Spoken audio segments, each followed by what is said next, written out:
If you ask anyone what their favorite Robin Williams movie is, odds are they will either say Dead Poets Society or Good Will Hunting. Both of those are terrific films, and in fact Good Will Hunting is my favorite film of all time, but a Robin Williams project that I think flies under a lot of people's radar is Good Morning Vietnam. While certainly not a forgotten movie, I find that a lot of people have never heard of it, let alone seen it. Released in 1987, Good Morning Vietnam stars Robin Williams as Private Adrian Cronauer, a comedic radio host that comes to Vietnam in the middle of the Vietnam conflict during 1965. He faces trouble with his higher-ranking officers and encounters some conflict with the Vietnamese natives, but it's truly the comedy that the audience stays for. However, while I find the jokes hilarious, I would wager you to find a comedy movie with a better story and message than this one. The opening scene to Good Morning Vietnam after the credits is pretty basic, but it does a number of little things right. When Adrian walks out of the plane, there's a special emphasis on how different he is compared to the rest of the soldiers here in Saigon. Not only is he wearing an Air Force cap, but his bright tropical outfit contrasts a lot with the plain brown drab that the rest of the soldiers wear. This is the point of Adrian. No matter where he goes or who he's with, he is always going to stand out. In a plane full of soldiers, he walks out looking like a tourist on his way to Hawaii. In a radio room full of monotone hosts, he's energetic and a little off the rails. This is the point of Adrian Cronauer. The story of Good Morning Vietnam is one of the greatest stories in a comedy movie I think I've ever seen. Given that most of the comedy doesn't come from the story itself like other comedies or rom-coms, it gives more room for the story to actually take place. Despite most of the time being a comedy movie, there are a number of heavier elements and scenes in Good Morning Vietnam that help to emphasize the story and otherwise wouldn't make it into any other comedy movie.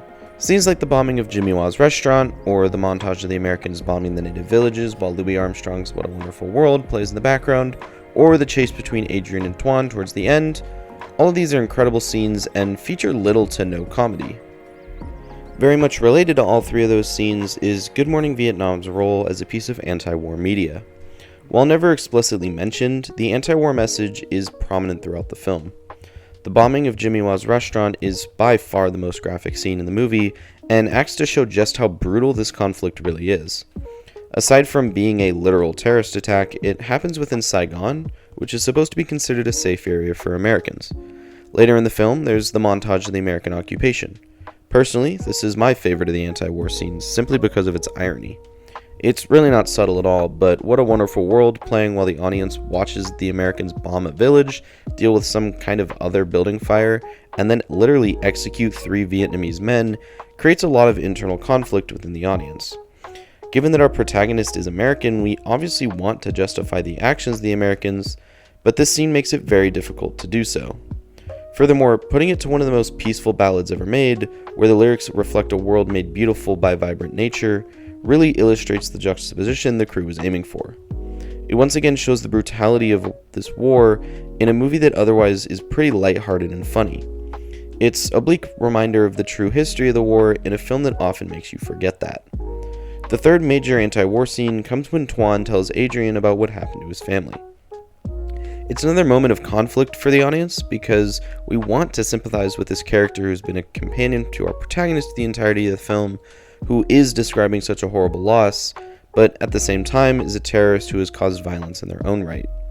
One of my favorite details of this scene is after Tuan walks away, there's a moment where Adrian stops to think about what he said. Despite running after him and yelling that the Americans are trying to help the Vietnamese people, you can see the contemplation in Robin Williams' face as he truly sees the destruction of this war. This war's brutality has been in the background of his life, as it has been in the movie, but it suddenly becomes more than just a background as he realizes its effects upon the human beings he spends every day with. Despite being disguised as an anti-war comedy movie featuring Robin Williams, Adrian Cronauer does go through a character arc and fulfills the hero's journey. He arrives in Saigon, his call to action, meets Garlic, his mentor of sorts, and soon begins his first radio session, which is him crossing the threshold. From there, he meets conflict with the higher-ranking officers, his tests, until he meets his most prominent test, the broadcast where he talks about the bombing of Jimmy Wa's restaurant, despite it being censored. This gets Adrian taken off the air, his valley of despair, before he has a character-defining realization that he owes this to the soldiers in battle, not the officers at the radio station. However, he never gets to go back on the air, as he is removed from Saigon and set to transfer somewhere else. This, along with the scene of Adrian playing baseball with the students from his English class, solidified the prize of the story, which is not necessarily a physical reward, but rather the self-realization that Adrian is the light within a valley of darkness. While there technically is no quote-unquote return, so to speak, it comes in the form of the airstrip. This is where the audience starts their story with Adrian, and it's where we meet Garlic. There's a sense of change in the final scene on the airstrip, as you can tell that Adrian is a far different person now than he was when we first arrived in Saigon. When Garlic tries to start the Jeep when it's already on the first time, Adrian is quick and witty, and there's a lot of charisma behind the line. But at the end, when Garlic does the same thing, Adrian makes the same joke, but it's shrouded in an air of effort, as if Adrian realizes that there is far more important things than a joke about Garlic's mishap. This brings me to talk about the message of the film. The ending to Good Morning Vietnam is not exactly a happy ending, but it's given a bit of levity by the baseball game, acting as a sort of light in an otherwise bleak and very dark ending. It perfectly symbolizes the overall message of the story, which is very much the same. In this hell that is the Vietnam conflict, Adrian acts to those who listen to his show as the baseball game did to him, a light in the darkness. Even without any context about how horrible the Vietnam conflict was, the movie's more intense scenes perfectly illustrate how abhorrent of a place it was during this time. And yet Adrian Cronauer is here cracking jokes on the radio waves. It proves that not only is Adrian the light in the wider Vietnam conflict's darkness, but no matter where you are, light can always be found. It's a message that is applicable in everyday life. The world we live in is a dark one. Bad people exist and they do bad things, and sometimes it might feel like the world is going to come crashing down on itself. But, if nothing else, Good Morning Vietnam proves that false. That despite however much hate and slander and destruction and killing goes on, there will always be a sense of positivity. I think the ending of the movie is a perfect example of this. Particularly in how I remember the ending. Prior to my most recent viewing, it had been years since I'd seen the film, and the part of the ending I remembered the most was the baseball scene. The light. Despite the baseball game being a bittersweet way for Adrian to say goodbye to his class, it's the light in the darkness and the thing I remember the most about the end of the film. To bring this point full circle and really address the title of the video, I want to summarize what I've talked about and discuss the aspects of the film that, in my opinion, make it such a timeless classic. First and foremost is the humor. I don't care how old I get, this movie will always be funny to me.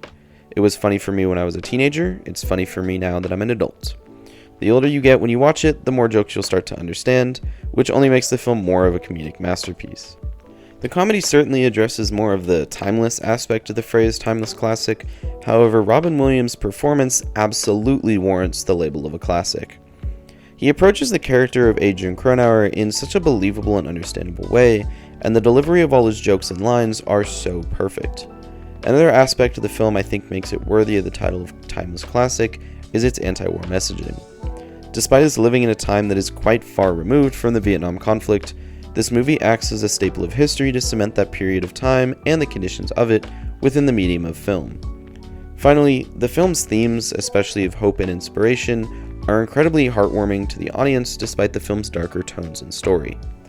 Paired with the film's message of light existing in the darkest of places, and it possesses one of the most inspirational sets of story elements in any film, let alone a comedy anti-war movie. I find that while other films will leave me stunned and speechless with their endings, grasping to figure out the meanings behind their themes, Good Morning Vietnam leaves me happier than when I pressed play.